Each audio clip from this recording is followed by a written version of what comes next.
നമ്മുടെ നാട്ടിലെ കുറ്റകൃത്യങ്ങൾ കൂടി വരികയാണ്. അതിന് പ്രധാന കാരണം എന്താണ്? ശിക്ഷ കുറവാണ്. ഒരു പീഡനം നടത്തിയ ആൾക്ക് എന്താണ് ശിക്ഷ ലഭിച്ചത്?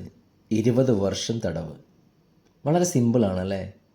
അപ്പോൾ പുതിയ തലമുറയിലെ ആളുകൾ എന്ത് ചിന്തിക്കും? ഇവിടെ ആരെ വേണമെങ്കിലും പീഡിപ്പിക്കാം, ആരെ വേണമെങ്കിലും കൊല്ലാം, ജയിലിൽ പോയിട്ട് സുഖമായിട്ട് കിടക്കുക.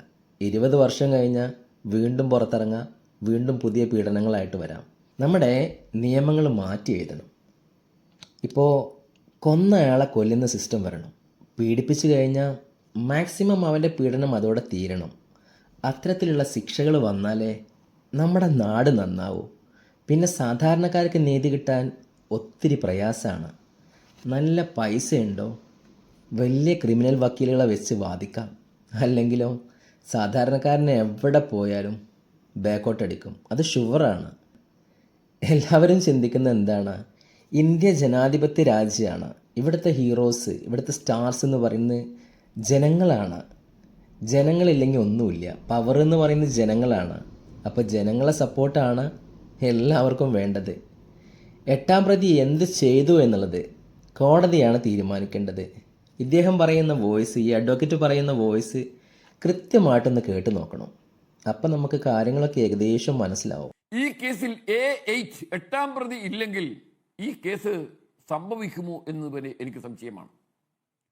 8-ാം പ്രതിയെയും 1 മുതൽ 6 വരെയും പ്രതികളെയും ബന്ധിപ്പിക്കുന്ന തെളിവുകൾ ഈ വിക്ടിമിനെ ഇത്തര ഹീനമായ രീതിയിൽ കൂട്ട ബലാത്സംഗം ചെയ്യുമ്പോൾ അവരോട് പറഞ്ഞു, എനിക്കൊരു കൊട്ടേഷൻ കിട്ടിയതാണ് നിങ്ങളെ ബലാത്സംഗം ചെയ്ത് നഗ്ന ചിത്രമെടുക്കാൻ. നിരപരാധിയായ ആ സ്ത്രീ ചോദിച്ചു, ആ പണം ഞാൻ തന്നാൽ എന്നെ കുറ്റമുക്തമാക്കുമോ? നിന്നില്ല. അപ്പൊ സാധാരണഗതിയിൽ ഈ 1 മുതൽ 6 വരെ പ്രതികൾക്ക് ഒരു ബലാത്സംഗമാണ് മാത്രമാണ് ലക്ഷ്യമെങ്കിൽ ഒരിക്കലും അത് വീഡിയോയിൽ പകർത്തേണ്ട ആവശ്യമില്ല. നമ്മളിവിടെ റിപ്പോർട്ട് ചെയ്തു വരുന്ന ഓരോ ബലാത്സംഗ കേസും നടക്കുന്നത് രഹസ്യമായിട്ടാണ്, അല്ലെങ്കിൽ രഹസ്യ സ്വഭാവമുള്ളതാണ്. അതൊരിക്കലും വീഡിയോയിൽ പകർത്തിയത് മാത്രമല്ല, 8-ാം പ്രതിയുടെ കൈകളിലേക്ക് ആ പെൻഡ്രൈവും ആ 8-ാം പ്രതി ആ മെമ്മറി കാർഡിൽ കൂടി ആ ദൃശ്യം കണ്ട് ആഷ് വാല്യൂ വ്യത്യാസം വന്നതും പൊതുസമൂഹം ഞെട്ടലോട് കൂടിയാണ് കണ്ടത്. ഇതിലെ ഗൂഢാലോചനയ്ക്കുള്ള പ്രധാനപ്പെട്ട കണ്ണി എന്ന് പറയുന്നത് ആ ഡിജിറ്റൽ തെളിവാണ്. ഒരു കോടതിക്കും അതിന്റെ മുമ്പിൽ കണ്ണടക്കാൻ കഴിയില്ല. കണ്ണടച്ചിട്ടുണ്ടെങ്കിൽ നാളെ ആ കണ്ണ് തുറപ്പിക്കാൻ ഉയർന്ന കോടതികൾ നമ്മുടെ രാജ്യത്തുണ്ട് എന്ന വസ്തുത നമുക്കാർക്കും വിസ്മരിച്ചുകൂടാ.